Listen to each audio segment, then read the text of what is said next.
بسم اللہ الرحمن الرحیم۔ ناظرین اکرام السلام علیکم۔ دوستان محترم، سب سے پہلے ہم آپ کو بتاتے ہیں کہ جس طرح سے انسانوں میں اچھے برے لوگ ہوتے ہیں، اسی طرح سے جنات بھی اللہ کی مخلوق ہے اور ان میں بھی اچھے اور برے لوگ ہوتے ہیں۔ حضرت ابو العالیہ فرماتے ہیں جنات کو جمعرات کے دن پیدا کیا گیا۔ اللہ تعالیٰ نے حضرت آدم علیہ السلام کی پیدائش سے 60,000 سال قبل جنات کو زمین میں بسایا تھا۔ جنات زمین پر 60,000 سال تک آباد رہے۔ جنات جب زمین پر آباد ہوئے تو آپس میں ان کا حسد شروع ہوا۔ انہوں نے زمین پر فساد کیا، خون بہایا اور قتل و غارت کیا۔ ابلیس جو اس وقت تک بہت مقبول بارگاہ الہی تھا، اسے حکم ہوا کہ اپنے ساتھ فرشتوں کی ایک جماعت لے جا اور جنات کو زمین سے نکال کر پہاڑوں اور جزیروں کی طرف ڈھکیل دے۔ چنانچہ ابلیس نے ایسا ہی کیا۔ اس نے اپنے ساتھیوں کے ساتھ جنات کو مار مار کر پہاڑوں اور جزیروں میں بھگا دیا۔ یہ واقعہ حضرت آدم کی پیدائش سے 2000 سال پہلے کا ہے، اور اوپر جو تفسیر کا حوالہ دیا گیا ہے، جنات زمین پر حضرت آدم کی پیدائش سے 60,000 سال قبل بسائے گئے اور 60,000 سال تک زمین پر آباد رہے۔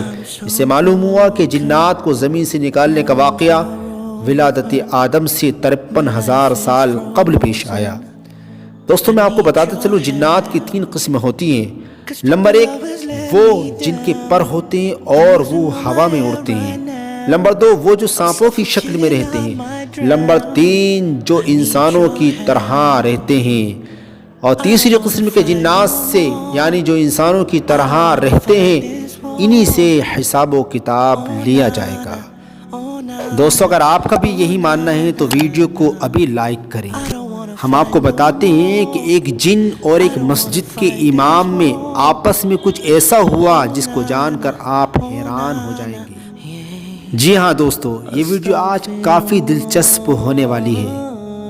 اسے سننے میں آپ کو بہت مزہ آئے گا، اور ساتھ میں ہم آپ کو یہ بھی بتائیں گے کہ جنات کیسی نماز پڑھتے ہیں۔ کیا جنات بھی مسجد میں نماز پڑھتے ہیں؟ یہ جاننے کے لیے آپ ویڈیو کو آخر تک ضرور دیکھیں۔ دوستو، پرانے زمانے کی بات ہے، ایک مسجد کے امام صاحب جو ایک شریف انسان تھے، وہ اپنے گاؤں سے دور ایک مسجد میں امامت کیا کرتے تھے اور بچوں کو قرآن پڑھایا کرتے تھے، جنہیں اس وقت کی حکومت کی جانب سے اس مسجد میں لگایا گیا تھا۔ ان کا گاؤں دور تھا، اسی لیے یہ امام صاحب مسجد کے پاس ایک کوارٹر میں رہا کرتے تھے، جبکہ ان کے بیوی بچے اپنے گاؤں ہی میں گھر پر رہا کرتے تھے۔ امام صاحب انتہائی اعلیٰ کردار کے مالک تھے۔ تمام لوگ یہی تمنا کرتے تھے کہ امام صاحب ان کے ساتھ نماز پڑھیں۔ دوستو، ایک بار امام صاحب اپنے بیوی بچوں سے ملنے کے لیے اپنے گاؤں گئے۔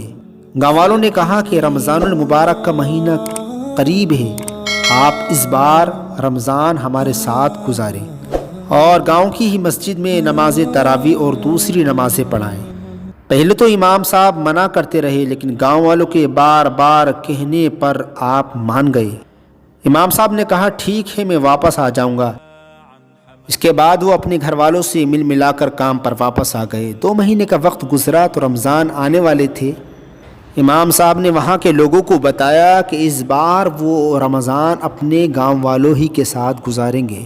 اس کے بعد انہوں نے مسجد کی امامت ایک دوسرے شخص کے حوالے کر دی اور اپنا سفر شروع۔ پیارے دوستو، امام صاحب کا گاؤں کئی میل کے فاصلے پر تھا۔ اپنا یہ فاصلہ اپنی سائیکل کے ذریعے طے کیا کرتے تھے۔ یہ سواری ان کو اپنی منزل پر جلدی یا دیر تک پہنچا دیا کرتی تھی۔ بھی امام صاحب نے اپنی سائیکل پکڑی اور اپنے گاؤں کی طرف چل دی۔ صاحب جنگل کے راستے سے جا رہے تھے تاکہ جلد سے جلد اپنے گاؤں تک پہنچ سکیں۔ جنگل کو پار کرتے ہوئے امام صاحب ایک پہاڑی علاقے میں پہنچ گئے، اور اس پہاڑی کے اس پار امام صاحب کا گاؤں آباد تھا۔ امام صاحب جب پتھریلے راستے پر پہنچے تو رات ڈھلنے لگی اور سورج ڈوبنے لگا، جس کی وجہ سے امام صاحب کو دکھائی نہیں دے رہا تھا۔ ایسے پہاڑی علاقوں پر اس طرح سے چلنا کسی بڑی مصیبت کو دعوت دینے کے برابر ہے۔ مغرب کا وقت ہو چکا تھا اور امام صاحب بھی تھک چکے تھے۔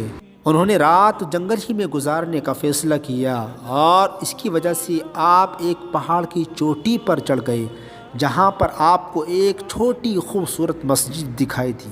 جسے دیکھ کر امام صاحب نے سوچا کیوں نہ مغرب کی نماز یہیں ادا کی جائے اور رات بھی یہیں گزار لوں۔ صاحب جلدی جلدی اس مسجد میں پہنچے اور کیا دیکھتے ہیں کہ نہ تو وہاں کوئی امام ہے اور نہ کوئی نمازی، نہ بندہ نہ بندے کی ذات۔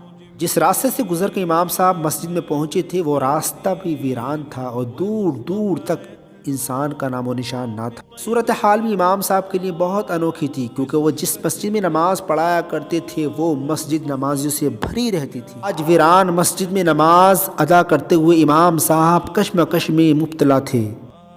دوستو اسی سوچ و فکر میں امام صاحب نے وضو کیا اور نماز والے مصلی پہ کھڑے ہو کر کے بلند آواز سے نماز پڑھنا شروع کر دیا۔ ابھی ان کی پہلی رکعت بھی مکمل نہ ہوئی تھی کہ امام صاحب نے محسوس کیا کہ پوری مسجد گلاب کی خوشبو سے معطر ہونے لگی۔ خیر امام صاحب نے نماز پوری کر کے سلام پھیرا اور پیچھے مڑ کے دیکھا تو یہ دیکھ کر آپ حیران رہ گئے کہ جہاں آپ نے نماز شروع کی تھی تب تو آپ اکیلے تھے، اور سلام پھیرنے کے وقت جب آپ نے پیچھے مڑ کے دیکھا تو پوری مسجد نمازیوں سے بھری ہوئی نظر آئی۔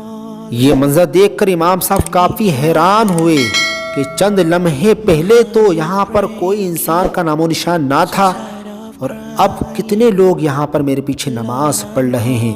خیر آپ نے نماز مکمل کر کے آپ جب کھڑے ہوئے تو انہی نمازیوں میں سے ایک بزرگ شخص آئے اور امام صاحب سے ملاقات کی، اور آنے کے بعد میں کہا کہ امام صاحب آپ کا ہم بہت شکر گزار ہیں کہ آپ نے ہماری ویران مسجد کو آباد کر دیا، اور اب ہم آپ سے یہ التجا کرتے ہیں، ایک درخواست کرتے ہیں کہ اس بار رمضان المبارک میں آپ ہماری مسجد میں قرآن پاک تراویح کے ساتھ پڑھا دیں۔